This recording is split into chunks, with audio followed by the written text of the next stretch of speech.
Hello.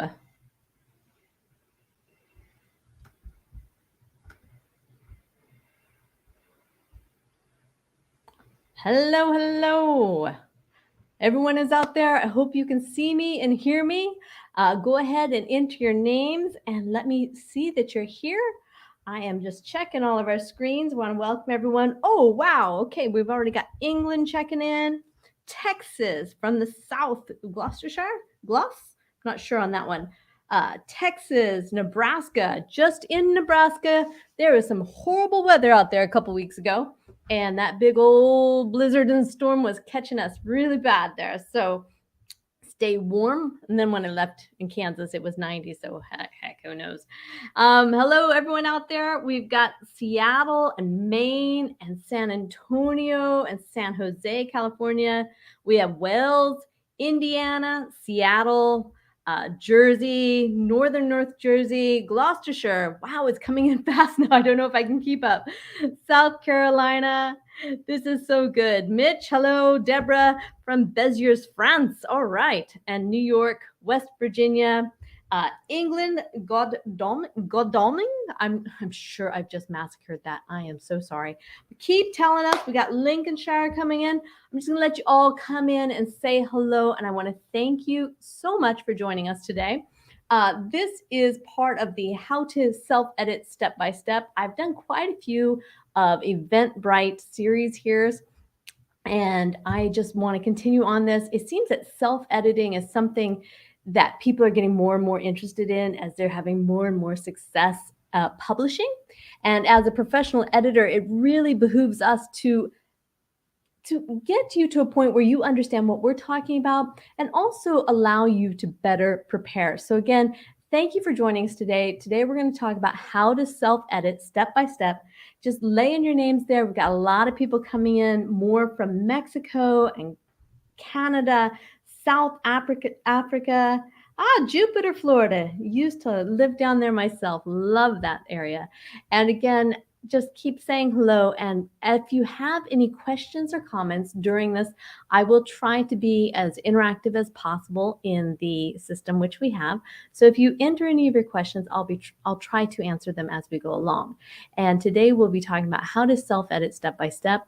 I do want to let you know I'm going to be setting up some series here about every 2 weeks. We may take a break in the middle of summer because, hey, we all need to do that. But today we're talking about how to self-edit your book step by step. And in 2 weeks, I'd like to do a how to self-edit your nonfiction book specifically because there are some call to actions and things going on there. So please make sure you follow along. I do want to encourage you to please subscribe to our YouTube channel here. It helps us to better promote all of these free learning abilities to everyone out there. So let's get started. I'm going to go ahead and get to my page here. There we go. And we're going to start with how to self-edit. I've got some handouts here, or rather some slides that I'm going to share with you today, and I hope that these are helpful. Again, if you have questions as we go along, please ask me. I'll be glad to step up and answer those as we go along. So let me just make sure I can see your comments here. Oh, excellent. There we go. Los Angeles and California, Chattanooga, Texas, Atlanta stepping in. I thank you, each and every one of you coming here today. We have got a lot. So I'm just going to let you keep going there. All right. So how do we self-edit step by step? Let me just get my cursor over here to my other. There we go. I'll hide that. And here we go. So we're going to try to form what is a strong book. And again, what is this based upon? It's based upon the foundations of a strong story arc, your characters, your plot, your settings. All of these we're going to briefly cover today. And I've done a whole series for those of you who are doing fiction called the 38 story elements. And those are located here in our YouTube channel. And they're about 5 to 10 minutes a piece. Very, very easy just to go through and let you evaluate and learn those. And remember, you can't learn it all at once. This is training that professional editors have learned. And here at First Editing, we have certification for all of our editors so that they are strong story coaches to help you through this.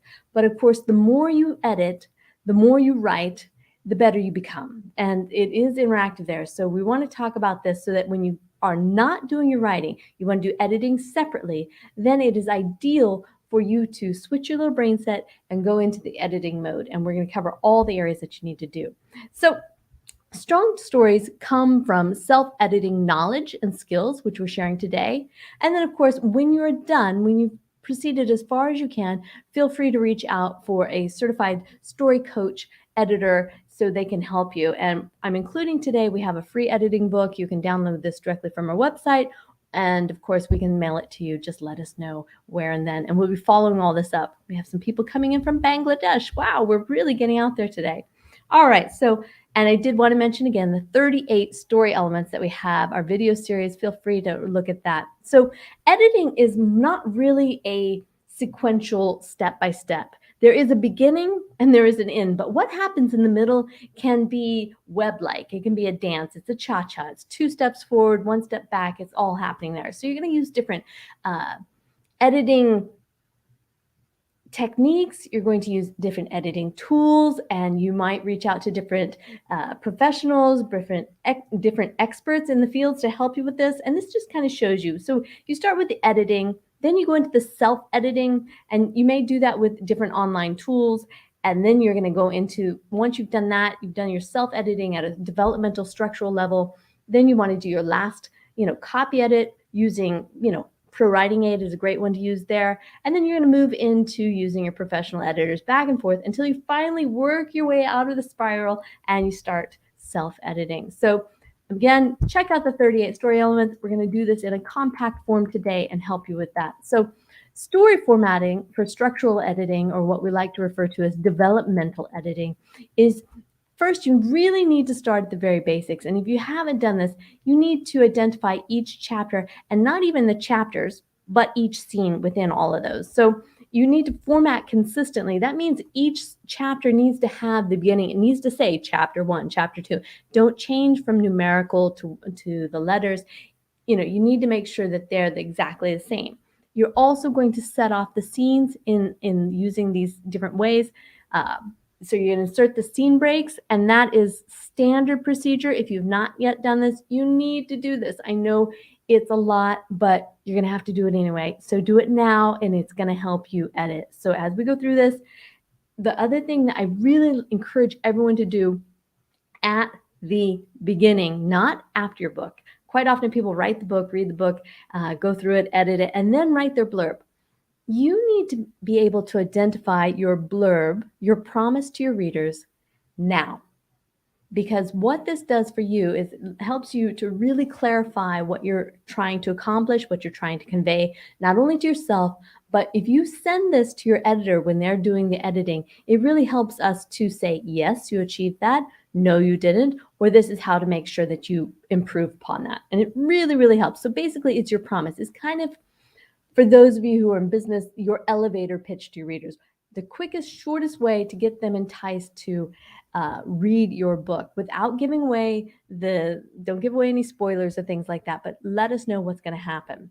And to start all this off, after you have identified your chapters and your scenes, you've got your blurb over here to the side, but your chapters and your scenes, then it's ideal if you can get a word count for each of those chapters for each of their scenes. And of course, you can use a writing tool such as Storyteller from Fictionary.co. We work with them. They certified our editors. It's very, very helpful to go through, and it'll help you see that instantly online. And I do encourage you to do that. Let them know that First Editing sent you, because Christine and I work together hand in hand. So count your words for each chapter and scene, and this lets you see if it's balanced. Your chapters should be more or less not equal, but more or less in the same range throughout the book, with the exception of when you want to make a huge impact. And a huge impact can be super long, or it can be super short to create a change in the pace, to make a developmental point there of what's happening. So make sure you're using that. So as we're doing this, we have the 5 key scenes of your story arc. And this is super important. If you're not familiar with this, it's very good. And again, we use this, we map these out to look at your story arc and determine if your story arc if your scenes are hitting where they are in your story arc, and if they're fitting the general form of what is the most successful as a story arc. So you have your inciting incident, followed by your plot point 1, your middle, your plot point 2, and your climax. Different uh, different people may refer to these in different ways. You know, your first half of the book, the second half, you know, climax, different things are going on there. But basically, everyone follows along this format, even though it may use different language to describe that. So as we're looking at your story arc, it should look something like this. And again, this is the form, it's the format that we're following. It is not a template. Not everybody fits exactly into this, and it will adjust according to your genre. So be aware of your genre. You should know the standards of what is the word count for your genre, and so that that also fits in here. And when you're working with an editor, make sure that they are experts in your genre so that it helps you achieve that also. So the primary story elements divisions is, you know, if we divide this into 3 here, we have the characters, the setting, and the plot. So these are the high level umbrella of what we're looking at. That's, you know, if you divide those 38 story elements we talk about, and that evolves, there's more and more. It's not an exact number, but this gives you a really good foundation on which to begin. Those 38 elements can be divided into these 3 areas. So we're looking at your characters, your setting, and your plot to make sure that it's all working on that level. So how are you going to evaluate your characters? Well, we're going to look at the basic character elements. And this, first off, we've already got our chapters and our scenes. Now, inside those chapters and scenes, we want a full list. Your editor always likes to have a full list of all your characters. Now, of course, we use software that helps us do that, but you can do this yourself. You can either use the software yourself, or you can go ahead and do this hand by hand. Traditionally, it was done in Excel, and we've done a couple of webinars out there explaining the different ways that we've done that. So just make sure that you are able to achieve that. So list your characters scene per scene. And then we're going to go over here, and we're going to, the next part you're going to look at, oops, is identifying your point of view characters. This is from whose point of view are we using in this scene? And we need to know, because the key scenes, we talked about those 5 key scenes, those really should match with your key characters, your protagonist, your antagonist. How is this being described? And should have the point of view from their perspective, and should follow what is their goal within that scene. Why does this scene exist? Why is it so important? Why is this person there? What are they trying to achieve? And does everything that happens in every single scene, does it push your plot forward? Does it make sure that you're following that story arc? If it does not, then you need to mark that. You need to cut it out. You need to ask somebody, you know, is this strong enough? Should it be included? Should it not? Because if it doesn't serve that purpose, it should not be there. Now, going on, you're going to create a list of your characters for every scene. You're going to see who is in each one of those, who's there, why are they there, and does this match the key scenes that we mentioned? And determine if the time allocated to that scene is appropriate. Sometimes you need to lengthen it, you need to shorten it, whatever. And again, the word count helps us see the balance and the pacing, of course, through that. Once you have identified the character's point of view, you're going to check for consistency. You know, how you're presenting, how you're writing, what they're saying, what we know about them, what we don't know, what they're conscious, their subconscious, their external, their internal, all these different things that are going on. And you want to ensure that you're making all of this effective as to who and why. And you're going to keep the protagonist in the key scene. So please, please, please remember that. If nothing else, make sure your key scenes and your protagonist match, because that should be sequential in there in making sure that it fits to your story arc. So determine the point of view and the character's goal. As you do this, we're going to look at this, and why does that point of view character, what do they want? And how does this relate to the overall plot? Again, looking at your blurb, looking at your story arc, looking at your characters, where they are, looking at the word count. So again, you see these are building blocks. They all come together, and it is repetitive. But once you're doing this, it's very easy, because this becomes a checklist. Much like a pilot has a checklist before takeoff, you should be going through each of your scenes before you proceed to the next. Now, the character list. I have a question here. Let me click on this. Good question here. The character list. What about minor characters that don't need a name? List those too? Absolutely. Because you've got to determine why are they in the story, if they're essential to the story or not. And if you can't determine that yourself, then ask your editor. But again, it's very important because quite often we can add too many details, and that can be the details can include characters that sometimes can be combined into one supporting character instead of 3 or 4. So yes, please include those. And also, it's good to evaluate the characters on how easy it is to separate them from one to another.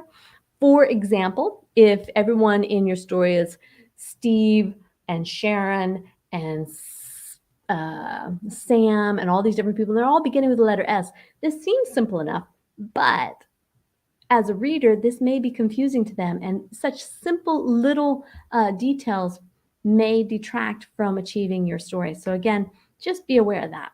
And again, please keep your questions coming as we go here, and I will continue to answer them as we go. All right, that was a good question.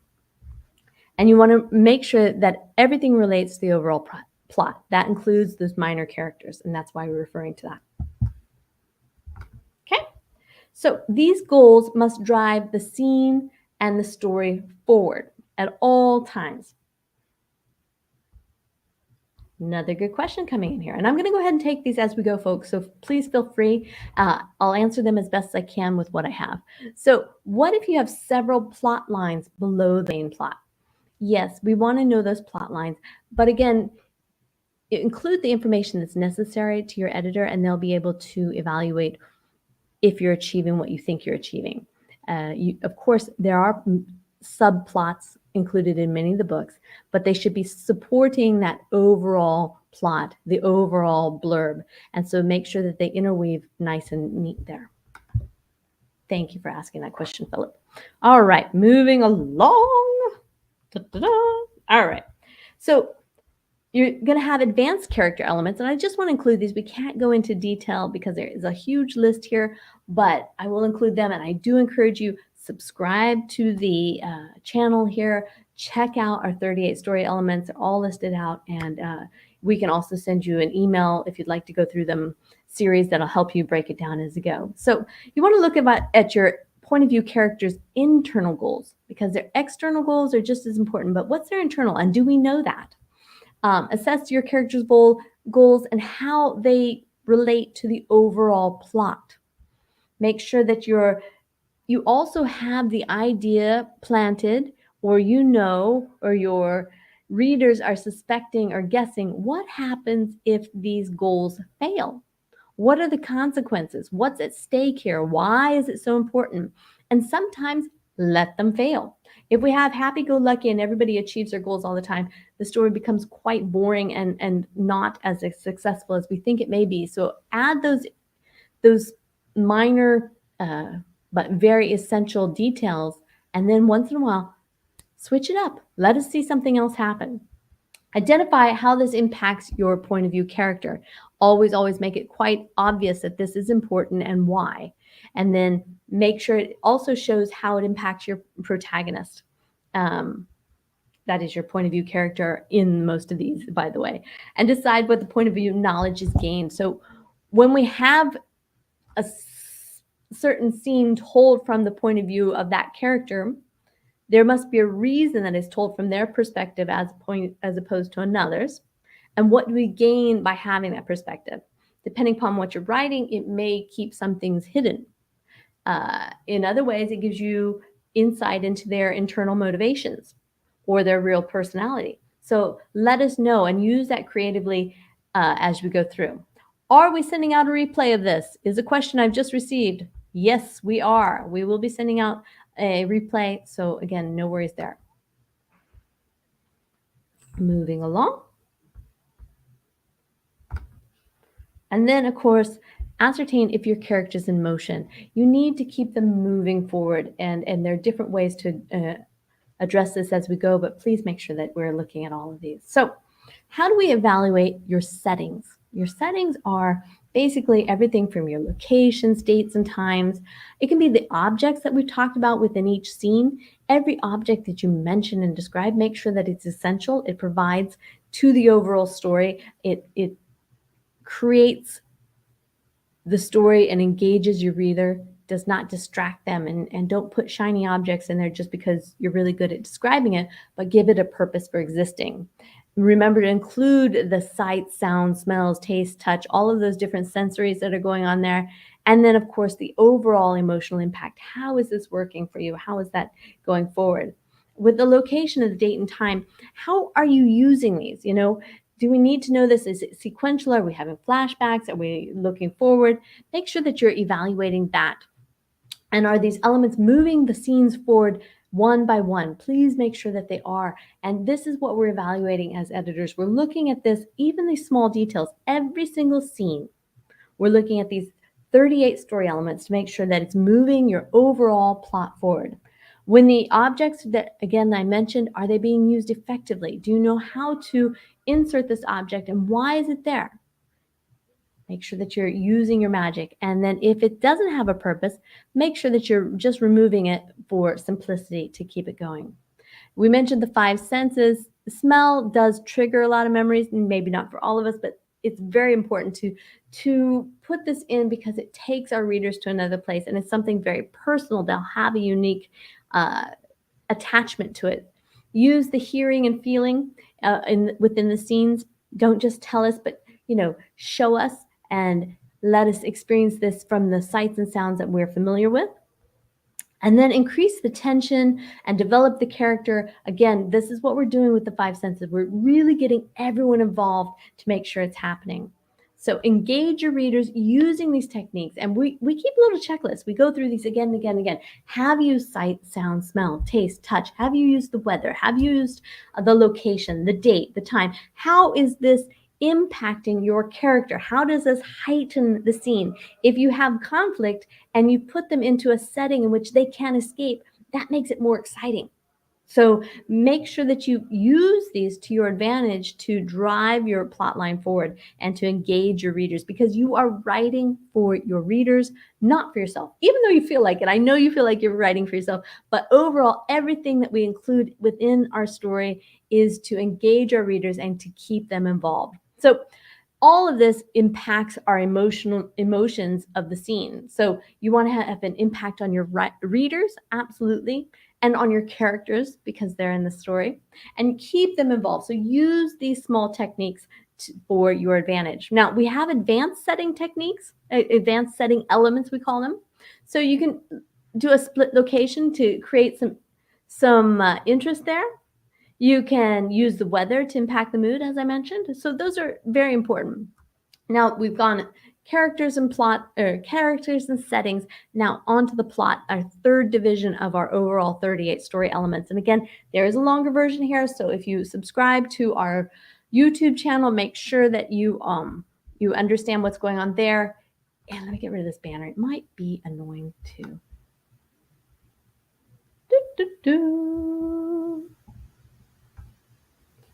So that we can keep going there. But again, please make sure that you check out the 38 story elements as we go deeper into each of these. So how do we evaluate your plot? Coming back down here. I'm managing all of these screens here. All right. When we're looking at our plot, we're looking at the basic elements. Again, from these 38 story elements, we have a whole handout. You can have this to work through. We've done the series to help you work through it. We're going through all of these today.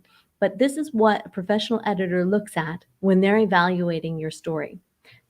So with the plot, we want to look at the scene names. At the very beginning, we asked you to make sure that you itemize all your chapters and you put in scene breaks. So you had every scene itemized there. Now we need to name each of those scenes. And why do we do that?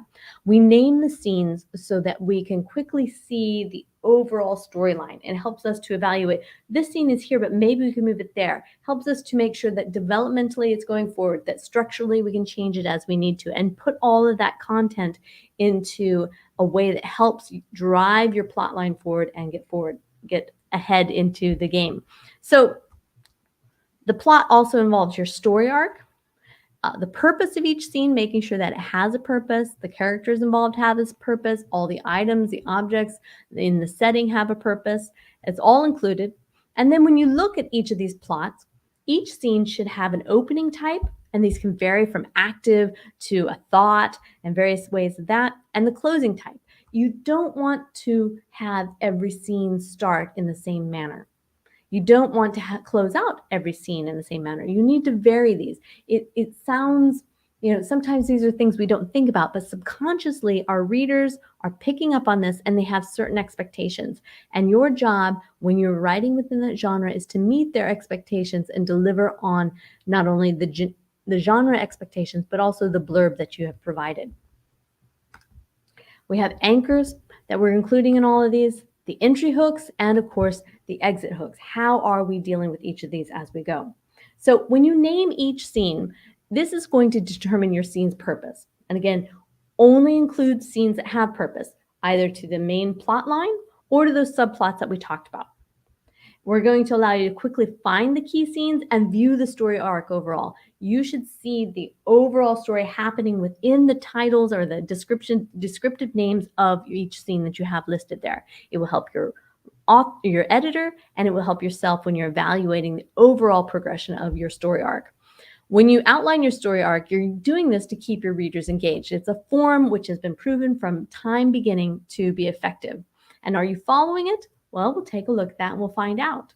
You need to have the inciting incident, plot point 1, middle, plot point 2, and the climax. And it should look something like this. It should go up and resolve at the very end there. And these percentages, we look to see when we do these word counts to evaluate if your key scenes are falling within the necessary areas for where they should be. So inciting incident is happening at that 10%. And so we're getting all of this started very quickly, and you keep your readers engaged using a form, using a technique that has been very effective and works across the board.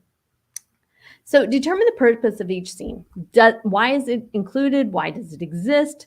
If it's driving the story forward. If it is not driving the story forward, revise it or remove it. And I know that's painful and hard, but if you're unsure, simply put a note in the side. And when you come to your professional editor, this is how you're going to get the best return on investment when you're using a professional editor. If you know the areas of your manuscript which are weak or you are uncertain about, you want to be able to walk right in. And if you give the editor that nice little juicy bit to jump on, they can come in and evaluate it and help you get the best return. If you don't know exactly what you're looking for, then the editor will proceed. But it's best when you really get that coaching, that one-on-one help that you're looking for. So the purpose is known of the overall quite often. For the editor, they may not know the purpose of that scene until they've read the entire book. But yourself, you need to make sure that you know the purpose. And if it doesn't, this is great to itemize and point out to them because it allows them to come back and advise you on that system. But again, self-editing first is so important. Use the different scene openings and the scene closings. We're going to have the dialogue, the thoughts, the descriptions that you're putting in there, the action. And so this variety prevents boredom. How are you starting it? Do you start two people talking? Are you describing something? Is something happening? Or is it an internal thought? Use one of these and tick it off and make sure that you can evaluate these and you know that they're varying as they go. Ensure your scene is anchored using the point of view based on the setting and the time, and make sure that the changes need to be anchored every time. So again, when you enter into each scene, you need to anchor it immediately so that nobody's lost. You're using the same idea here with the entry hooks and the exit hooks. You're grabbing your reader's attention. You're making sure that you have them. If you need this full list of the 38 story elements, if you'd like to have that checkout list, please just drop us an email at editors@firstediting. We'll be glad to email it to you. And of course, we'll have this presentation going out as a replay when we follow up tomorrow. So make sure you're grabbing your reader's attention. You're going to keep your reader's attention and keep them reading as we go, and make sure that they want more. It's all about engaging your readers. So the advanced plot elements that we're talking here is that you're working on creating tension because tension is so essential here. And you're going to provide the conflict and the revelations. You are mixing in some backstory there so that we're all involved. Flashbacks are very, very effective in creating tension and letting us know what drives your characters and why. And you're developing the whole middle of each scene in the same way that you develop your story arc. Each scene should also have more or less a scene arc. What's happening and why? It's really driving this forward. So we're building to the scene climax, and we're always thinking about the action and the sequels, what's going to happen after that. And the other thing that I wanted to mention that I haven't included on this slides is that, quite often when you're writing in today's world to get published, publishers and publishing houses are expecting you to have a series. They really like to publish somebody who has a series of 3 already, 3 to 5 set out. And what you're going to be looking at is your overall story arc needs to fit into that book, but also needs to serve the overall story arc of your series. Because if you're successful, then your readers are going to want to read another one now. And the publishing house, they're not so excited about, putting up retainers for people to write the next one. They're more excited about people who've already written a series of 3 or 4, and then all we've got to do is go in and edit and make it go. So again, think about that as you're doing this. You want to determine the knowledge gained by your readers as they do this. So how do you evaluate your structure, content, or your story development? You can use this doing it yourself as using the 38 story elements we talked about, or coming in to get additional feedback in that from the editors. I'm just putting this in here. You want to compare your overall editing purpose to determine when that level is necessary. So what we were talking about today was your overall very beginning developmental editing. As you go through that, that is when you're making sure that your manuscript is nice and sharp. You absolutely need to do your first primary edit that. If you are struggling with that, at least do a copy edit, just using a basic tool such as Pro Writing Aid, because it allows you to step out of the creative writing process and step over into the other side of your brain using the more objective, structured developmental process of your developing your story arc. So we've got line editing. That's the next part. This line editing is when you're doing lots of revisions, and you want to make sure that you're doing that. So overall, why are we self-editing? We're trying to eliminate structural blunders. This is part of the developmental editing. You're looking at it structurally and how it's developing as an overall storyline. And there are different stages for self-editing, as I mentioned. So this developmental, structural, or substantive content is what we're looking at now. You can do this yourself, or at any point you can switch over. Now, people often ask me, when do I do this? Well, you do as much as you can, and you'll get better each time. And when you're ready for help, that's when you can contact an editor. If you don't know where you are in the editing process, an editor can tell you. So it's very important that you look at the overall outline and you evaluate your presentation. If you can outline what you feel are your challenges and where you do use help, you're going to get better use of your editor. Now, that being said, editing is very expensive. So you do want to get the best return on your investment, because no matter what, it is probably, well, I don't even want to say probably, it is the largest investment you make on your book before you send it out, before you distribute it, before you self-publish, whichever route you're going, hybrid, traditional publishing.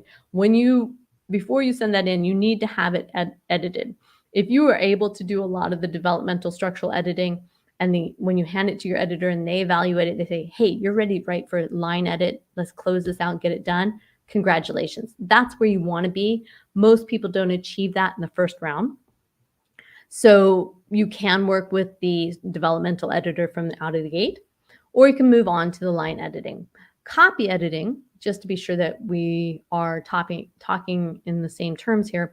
Copy editing is that final grammar, spelling, punctuation, a little bit of style that you're doing before you are formatting. So be aware that there's different levels of editing depending upon where you are in the editing stages, and that's how it works. So first off, you want to determine where you are in your editing journey. What we talked about today is basically the developmental editing and the 38 story elements that work there. So you're going to create the structures, the outlines, the organization. At that point, you want to make sure it's fine-tuned and that any questions you have are being shared with your editor. Once you've done that, you're going to go back to the revision stage. This is where you can have, if you have anybody else reviewing, if you have any beta readers, or you've had your editor evaluate and edit that first round, this is when you go back and make the changes that are recommended to better support your blurb, to better support your overall purpose, to better engage your readers. So this is super important that you do that. Then we have the final review. Again, that's when you go into the copy editing, and that's before you go into your formatting. Once you've finished your formatting, then we have, quite often people refer to proofreading. Proofreading is, the final edit. Of course, you hope that there are absolutely no mistakes in the grammar, spelling, punctuation, but it happens. We've all seen a bestseller out there and we go, what? That's a typo. But their job as a proofreader is to come in and look at it from the point of view of how was the formatting impacting the overall story, and to make sure that nothing was overlooked.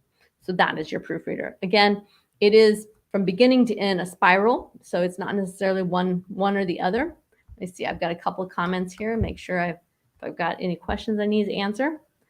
So yes, can you please repeat the email address for getting the 38 elements list? You can send that request to editors, editors, at firstediting.com. You can go to our website, firstediting.com. And if you wait a minute, at the end of this, I will pull up this the page where you can download it yourself, and that'll make it even easier for you. So, but thank you for asking that question. Any other questions, please keep asking those. Go back and finish this out.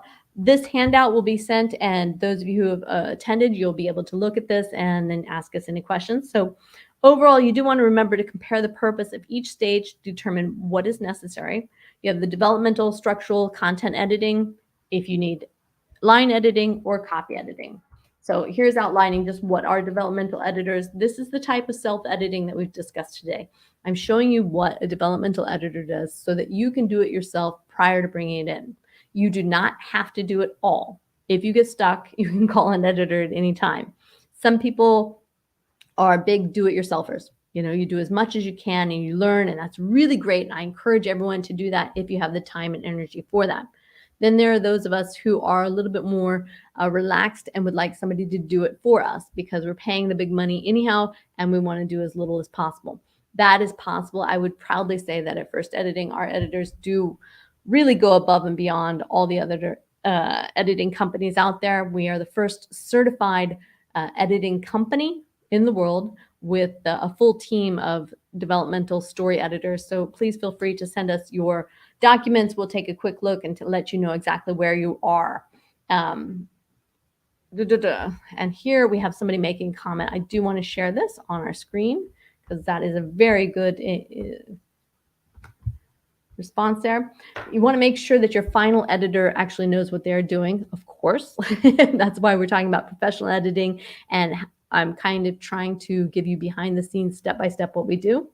And she had a legal book with a legal publisher, and the line editor they hired kept correcting legal terms of art. So that's, again, you want to deal with somebody who is familiar with your genre, familiar with your terms, and, include that as you go along. Let's see here. We got a little bit more interaction. I appreciate everyone speaking out. I do want to address this as we go because I do think it's important to have this interaction. That's why I'm here. So I'm going to ask these. There's not a lot more left on the slides, but I'll show you quickly so that it's not overlooked. Pantsers, we do the editing process you described in reverse. Any suggestions moving in that direction? Well, we do the editing process in reverse. So you're going backwards from the editing. Well, of course, you're editing after the fact. Maybe I'm misunderstanding you here. So moving in that direction, this is basically allowing you to, the great part about having this list, about having 38 story elements and not having to go through it sequentially, is that you can stop and pull out any scene at any time, and you should be able to evaluate, does it follow your story arc? And the story arc should be there regardless if you planned it or if it just evolved. Either way, it is there and it has followed that form. It's something that sits subconsciously in our mind. Now, if you're able to see that, great. If not, use a professional editor who will outline that for you using the tools that are available, such as a storyteller, and we use Story Coach. And this is professional editing software that helps you get through that. So again, that's how we're going to do it. So you can pick and choose how to address those as we go. All right, let me see. Oh, now we're getting loads. Let me see what I can do here.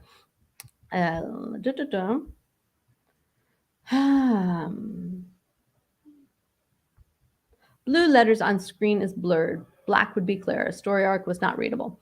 I apologize. That may, it depends upon the internet. I'm doing the best I can here. I will send you the handout, which has this all in PDF form, so you can see everything and follow up on that. Nuneaton, congratulations, you made it. If you're late, that's no problem. All the text is clear on my screen. Okay, so it could be just your provider. Oh, William, let's see here. What do we have? William, first editing helped me with a debut novel, and I'm going to trust them with the line edit of my sequel novel. Thank you so much, William, for coming in, and we love having that. We look forward to having you as one of our featured authors and promoting your book as it comes out. We do that for all of our writers that successfully publish, so we're really looking forward to that. And here's a good question. I'm using Fictionary, and I'm getting ready for a professional edit. What's the process? The process, the easiest way to begin, regardless if you're using Fictionary and their storyteller software or you're coming out of the gate, is to send us your document, your completed document, and we'll evaluate it and let you know what we feel you need, and then we'll also answer your questions of what you're asking for, what you want, and we'll give you the full price. And we'll provide a free editing sample and a small evaluation there. So again, that's how to proceed. But the more you can tell us in your instructions about what systems you used or what your questions are or what you feel your challenges are, the more effective we can answer those and give you a better sample and also a better final edit. So if you have done successfully the storyteller and you've done all the developmental editing, then the editor is going to recommend going straight to a line edit. However, if there's certain areas that you feel are unclear or you want to be sure, we can still do the overall story coach edit, which is the developmental edit, and make sure that it provides what we need. All right, we got another question here. Let me go ahead. Let me just see what I've got left. 1 second, hold on that thought, and I'm going to finish out our slides to make sure that we have those. So we are certified. That's there. This is just a description. The line editors, again, will include this in our follow-up. Line editing can be done for academic, scientific, nonfiction, and fiction. Again, this comes back to making sure that your editor is an expert in your genre and that they have experience with this, which is so important. Do not hire editors out there who don't have experience. If they give you this BS about a non-disclosure agreement and they can't review it, they should have people who would, go to the fire for them and say how well they've done. And you should just never waste your money because it will cost you more in the end. So copy editors provide the technical review. Again, copy editing, we do technical copy editing for academics, a little bit different there. And again, proofreading happens after the format. So I just want to do this. When you're doing the self-editing, make sure you're using the writing tools. You always want to self-edit first as much as you can. If you've spent years on writing this book and you're tired, that's okay. You can hand it over. But for those of you who really enjoy writing, most people really enjoy editing too. And we're all the little nerds out there going, oh, this is so exciting. So join us in that. And remember, it's going to be revising it again and again. And if at some point you're not sure if you're done, that's also a good time to reach out to an editor. So Malcolm Gladwell met him at the last book editing or the Book Expo in New York, and he mentioned, I asked him, what would you recommend to people out there? And he says, rewrite your book.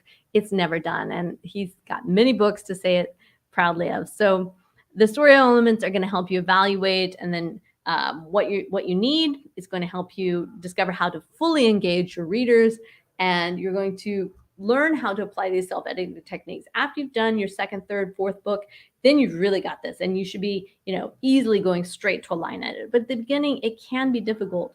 And I want to mention that as I'm standing here speaking, there are millions of people out there writing their book, and they're competing for the same eyes that you are to get into that publishing company. So again, you need to make sure that there's no blatant, obvious mistakes, that it follows to the form, that it matches the genre, that it is as strong as you can possibly make it. It's engaging. It grabs them from the very beginning.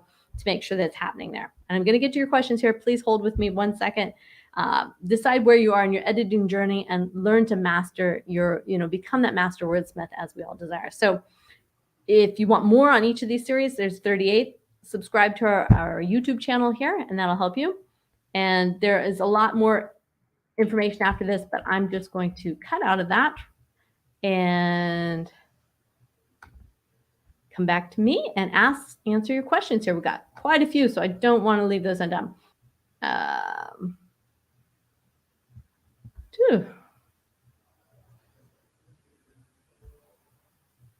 So with these lists, do you suggest doing in phases like characters first, settings, etc., or approach each scene with an entire checklist? We give you the checklist, and there's no one way. Everyone's a little different, but it's just making sure that it's comprehensive. So if you want to go through and check, all of your scenes for the characters at one time, you can do it that way. Or if you can check all the 38 story elements to every scene, then that's you. There is no right or wrong. It's just making sure that nothing is overlooked. And so that's going to be basically how you deal with that. So thank you. The webinar is very exciting. Thank you. It's very exciting to have you here.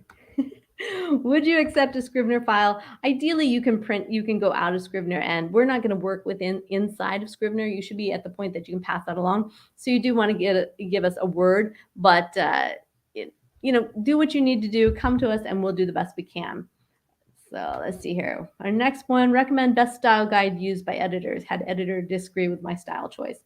Well, that's going to be based upon your genre. It's going to be based upon what you're trying to achieve, where you're publishing. Is it English? Is it British? Is it American? Is it Australian? So there's different things impacting that. And then, of course, depending upon where you're sending it, the publishers will have strict guidelines for that genre. So I would go and follow the style guide of whichever best-selling author you're emulating, so that you're doing that. Who certifies?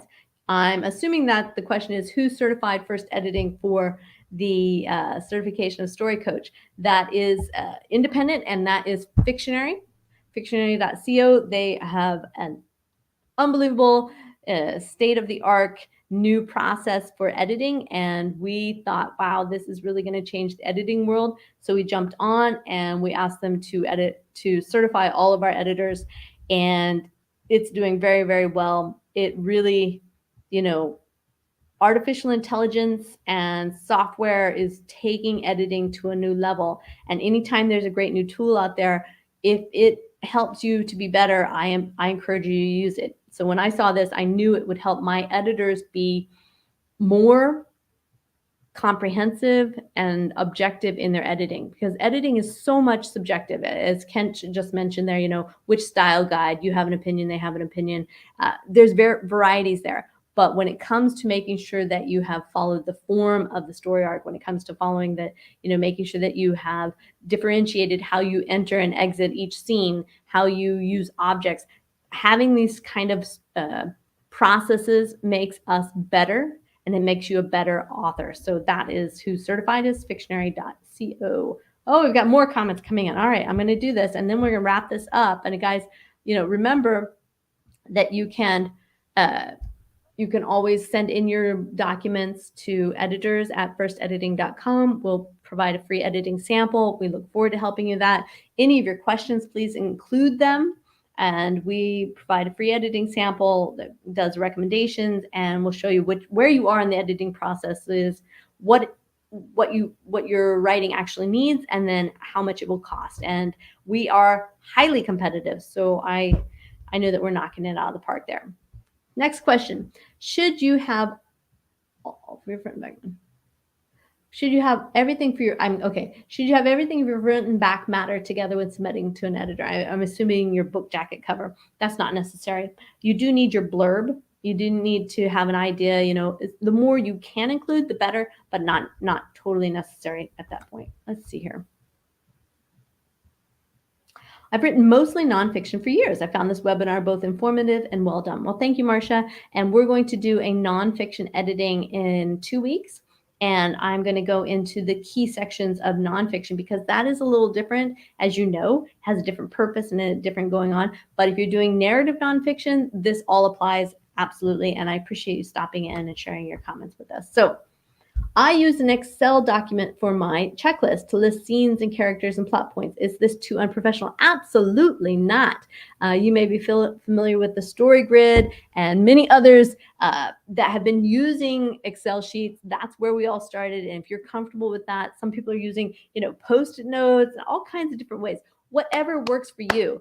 If it gets the creativity flowing and it makes it better for you, then use that. There is software out there now that helps you to achieve this, but I think that I love pen and paper. I do. And my daughter is very young and they're all on the screen now. They're doing, and I just don't feel like they learn as much because there's different things going on. So I think the more a variety you can implement, even in different softwares, different views, different perspectives, checklists, videos, podcasts, whatever it may be, I do believe that that helps you. So again, no, it's not unprofessional at all.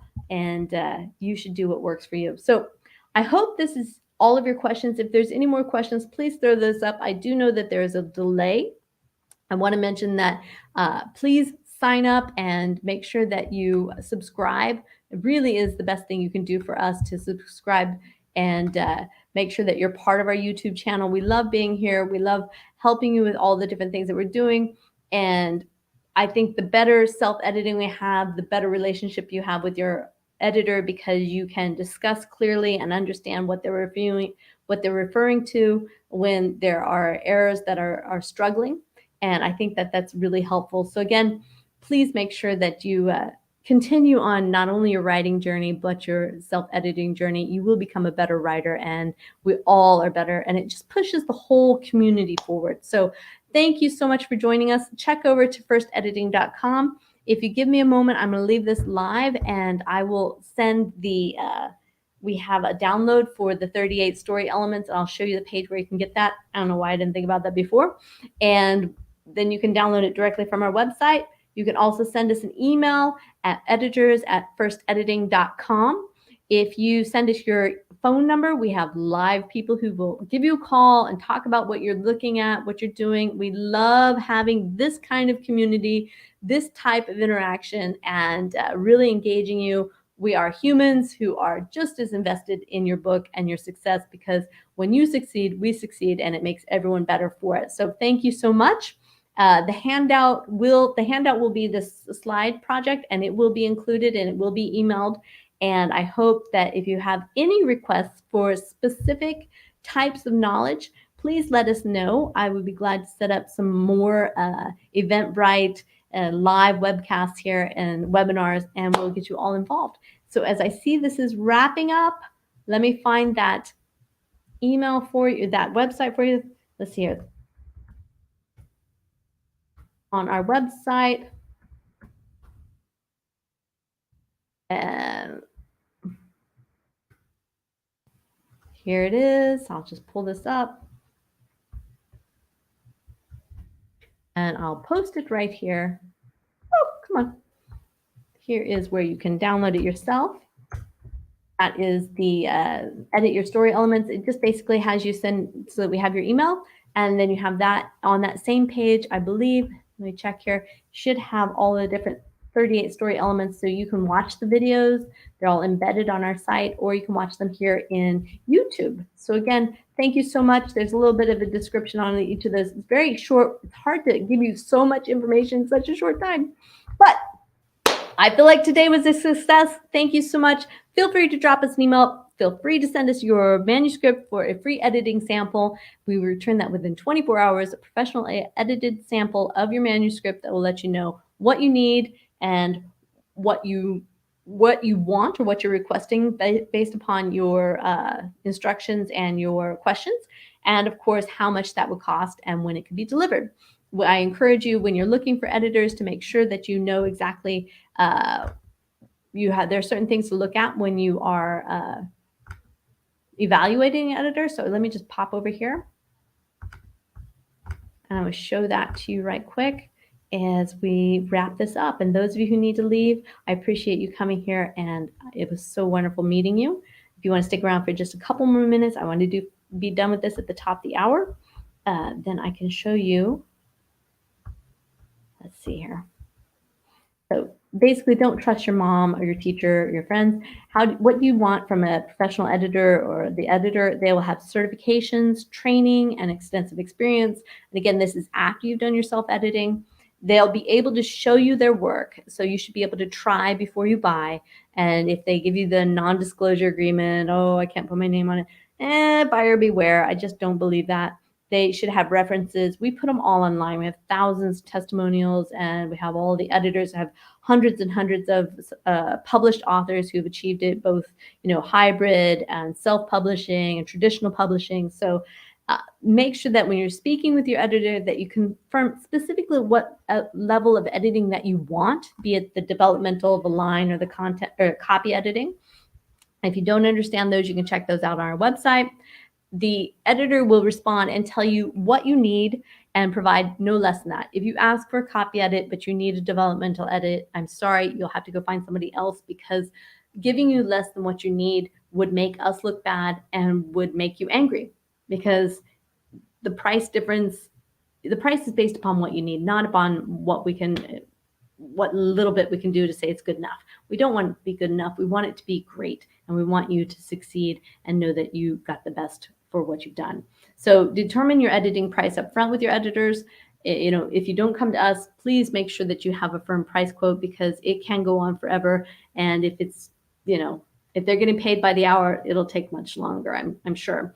You want to set a timeline and deliver accordingly. And then also, you're dealing with humans here. So make sure you know what happens if you find errors or if you have questions there, how they're going to deal with that. We provide a satisfaction guarantee. And basically that means if you don't agree with something, or you have questions about that, or you feel that it wasn't done properly, we have a process which we go through as humans, as secondary, other editors in the team, to look at it and make sure that, yes, we agree with this and this is why, or no, you're right, we need to fix this, and we go back and we re-edit it on your behalf. So the editing price is always going to be based on your needs, where you are in the editing process, which phase, and then of course what you desire. So you can start whenever you're fully done, whenever you've had enough of your self-editing, and always before you share. So again, this is just for extra. Those of you who are leaving, thank you so much for joining us.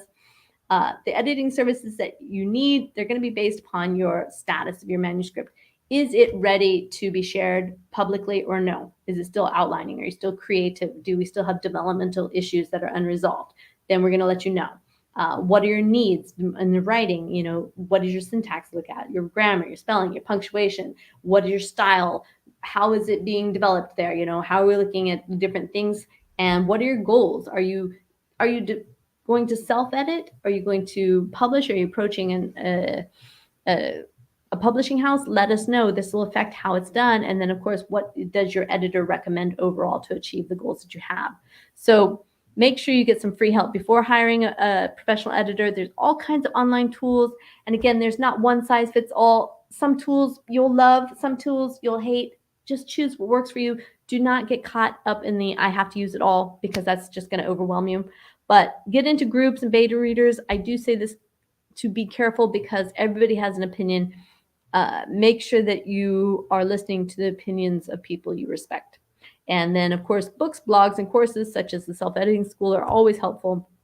And it's going to be your best investment. It's your reputation. It's your first impression. And really want to make sure that you aren't overlooking anything just because you've been dealing with it for so long. And so it's going to help you get your goals there. And it's all about becoming a successfully published author. And again, please make sure that you follow up. I'm going to send this out today. Subscribe, click the bell, follow us. We'll do more, and I'll see you in 2 weeks. Thank you so much. If there's any last minute questions, I don't see any. And thank you for coming, and the best of luck in your journey of writing and editing. Bye-bye.